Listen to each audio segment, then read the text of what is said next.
피로 왕위를 훔친 조선의 7번째 왕 세조. 그가 아들을 잃은 밤, 꿈에 단종의 어머니 현덕왕후가 나타났다. 원한에 찬 귀신의 침이 왕의 몸에 닿자 등에 붉은 반점이 돋아났다.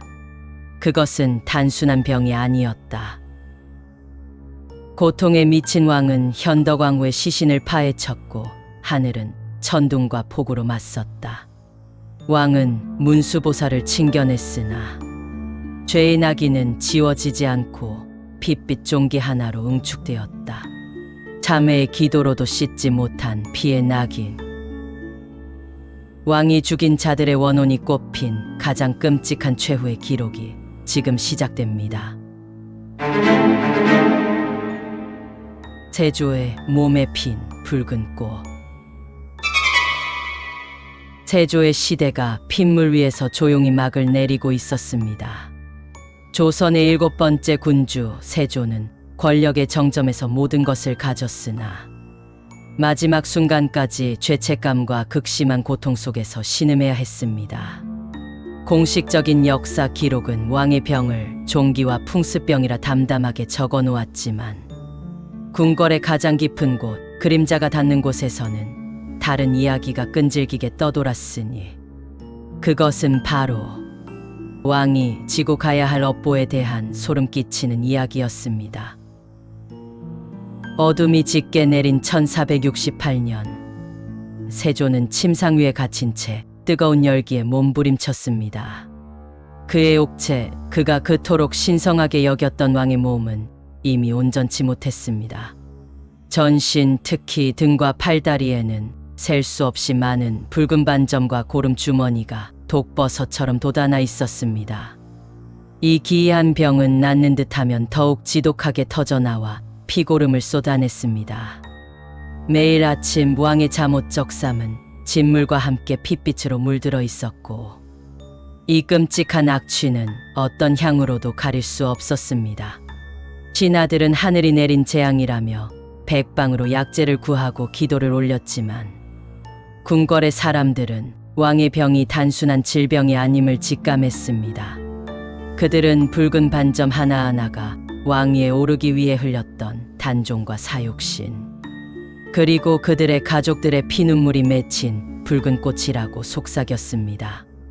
왕의 병이 이토록 악화된 것은 모두가 입 밖에 내지 못하는 바로 그 사건에서 비롯되었습니다. 바로 한 달 전, 왕은 사랑하는 아들이자 후계자였던 의경세자를 허망하게 잃는 비통함을 겪었습니다. 그리고 그날 밤, 세조는 잠결에 끔찍한 악몽에 시달렸습니다. 꿈속에서 죽은 조카 단종의 어머니 현덕왕후의 원혼이 나타난 것입니다. 현덕왕후는 수년 전 이미 병사했으나 그녀의 모습은 분노로 이글거리는 산 사람보다 더 생생했습니다. 그녀는 세조를 향해 손가락질하며 꾸짖었습니다. 참으로 악독하고 표독한 놈이구나. 내 아들의 왕위를 빼앗고도 부족하여 목숨까지 끊으려 하다니. 내가 무슨 원한이 그리 심하기에 이처럼 악착스럽단 말이냐. 이제 내가 내 자식을 살려두지 않겠다. 현덕왕후는 눈을 부릅뜨고 세조의 목을 조르려 달려들었습니다. 세조는 필사적으로 저항하여 겨우 원혼의 손길을 뿌리칠 수 있었습니다. 그러자 왕후는 광기 어린 미소를 지으며 외쳤습니다. 지독한 놈, 그래도 살고는 싶은가 보구나. 그리고는 그의 얼굴을 향해 침을 뱉고 연기처럼 사라져 버렸습니다. 세조는 온몸이 식은땀으로 젖어 비명을 지르며 깨어났는데 그가 급히 침을 닦아낸 바로 그 순간 그의 등, 왕의 배신과 권력을 상징하는 자리에 최초의 붉은 반점이 돋아나기 시작했습니다. 이 병의 시작이 바로 저주의 침 때문이라는 이야기는 궁궐 내 금기된 괴담이 되었습니다.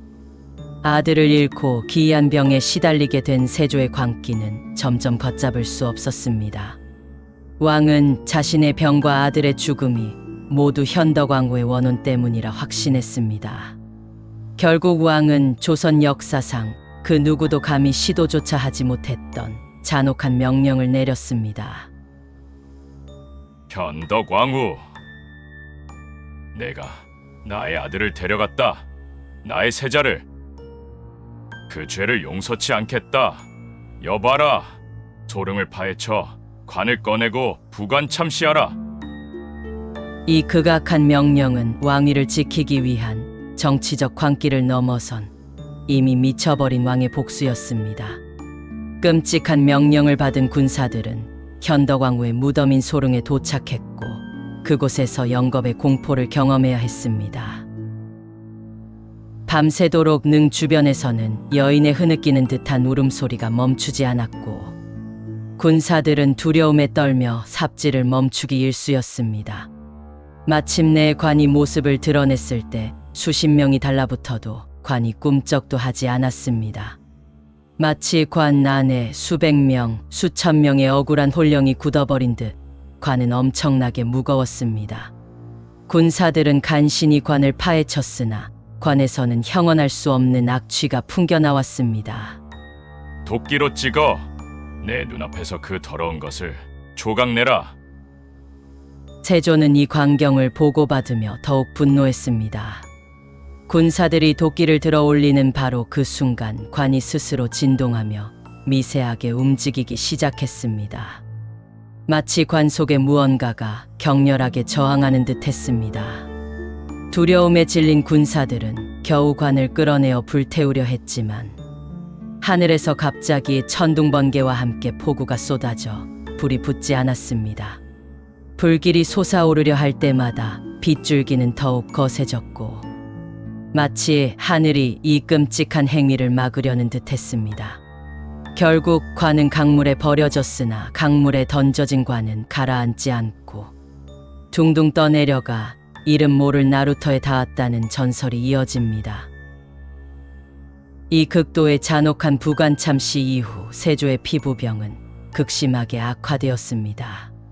붉은 반점은 마치 지옥에서 피어난 꽃처럼 온몸으로 퍼져나갔고 고름 주머니는 걷잡을 수 없이 터져 나왔습니다. 왕은 고통 때문에 밤잠을 이루지 못했고 그를 진찰한 어이들은 병의 근원을 알 수 없으니 하늘의 노여움이라며 고개를 저을 뿐이었습니다. 병의 고통과 현덕왕후의 저주라는 죄책감에 시달리던 세조는 마침내 불교에 기대기 시작했습니다. 그는 전국을 돌며 온천욕을 통해 병을 치료하려 했습니다.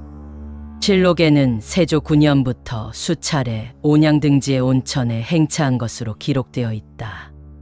내가 어렸을 때는 혈기로 병을 이겼는데 여러 해 전부터 질병이 끊어지지 않으니 일찍이 온천에서 목욕하는 것으로 이를 다스리는 것이 나으리라.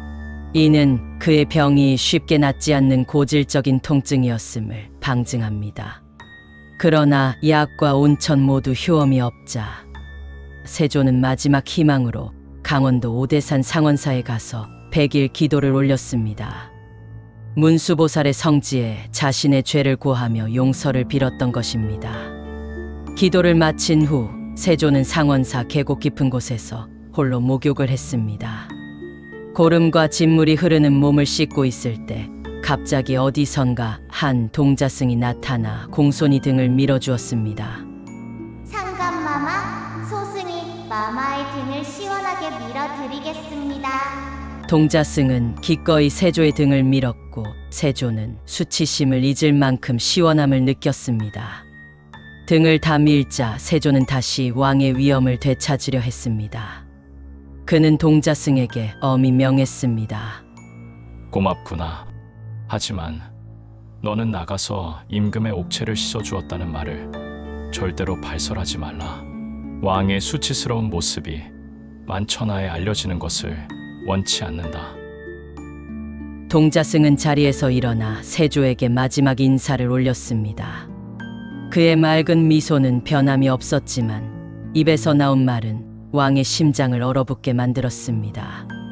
잘 알겠습니다. 상감마마께서도 후일에 누구를 보시든 오대산에 와서 저 문수보살을 칭견했다는 말씀을 하지 마시기를 부탁드립니다. 문수보살.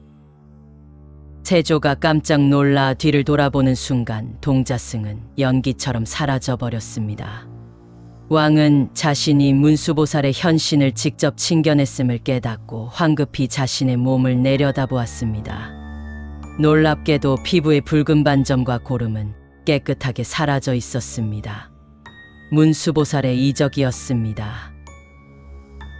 하지만 세조가 기쁨에 소리치는 순간 치유되었던 몸이 한가운데 등에 커다란 핏빛 종기 하나가 다시 솟아났습니다. 문수보살의 자비로운 힘도 그가 행한 죄의 근본 업보의 행만은 완전히 지울 수 없었던 것입니다. 그가 피로써 얻은 권력은 왕의 등이라는 자리에 영원히 새겨진 낙인처럼 남았습니다. 이후 세조의 병은 이 거대한 종기를 중심으로 다시 번져나갔습니다. 왕은 이 종기가 자신이 죽인 수많은 이들의 원한이 맺힌 자리임을 직감했습니다. 특히 등은 그가 등을 돌리고 형제와 조카의 피를 묻힌 배신의 자리였기에 그 고통은 더욱 컸습니다. 세조는 이 병으로 인해 말년 내내 극심한 고통에 시달렸으며 실록에는 병의 악화로 정사를 볼 수 없다는 기록이 자주 등장합니다. 결국 1468년 세조는 그 고통을 이기지 못하고 숨을 거두었습니다. 그가 마지막으로 입었던 적삼에는 피와 고름이 묻은 끔찍한 흔적이 선명하게 남아 후대에 전해졌습니다. 그것은 곧 왕이 피로 쓴 죄의 기록이며 왕위에 대한 하늘과 원혼들의 최종적인 심판의 증거로 남아 오늘날까지 그 핏빛 이야기를 전하고 있는 것입니다. 시청해 주셔서 정말 감사드립니다.